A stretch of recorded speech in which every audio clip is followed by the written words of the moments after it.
Another thing you need to understand is that we are righteous by nature. We are not evil by nature. We are not sinners by nature. This is what the Christian church would tell you, is that you are an evil, low-down sinner. You was all born sinners and have all fallen short to the glory of God. But this is all a misunderstanding.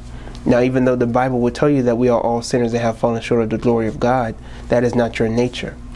Your nature is that you are righteous by nature.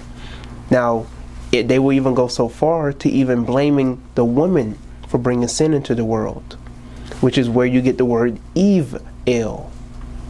They blame Eve for bringing sin into the world. This is where you get the word evil. But you get more into the deeper aspects of things. Evil is actually good, and good is actually evil. And you see this personified in this world, where most of the things that we deem as being good are personified as evil, and most of the things that we see as being evil are mostly the things that we see as good, the things that they tried to tell us that we should draw away from. You know, a great example is the way that they treat divine masculinity. Another example is taking down the family household, having morals, being balanced, having a sober mind. These things are deemed as evil. But the things that are deemed as good are the things that don't benefit you, and in the long run leads to destruction. So when dealing with these type of aspects, when dealing with this aspect of sin, when you look into the Gnostic gospel, Peter asked Jesus, what is the ultimate sin of this world? Jesus said, there is no sin in this world. It's an illusion. The things that you define as being evil is all in your head. He told one of the Pharisees that a prostitute would get into heaven before he would.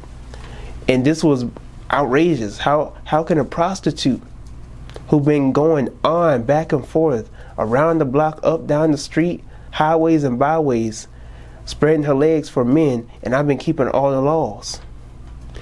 It's because that these law keepers thought that their works were going to get them into heaven. This is why you have the allegory that Jesus used where he said, not everybody that says, Lord, Lord, will enter into the kingdom.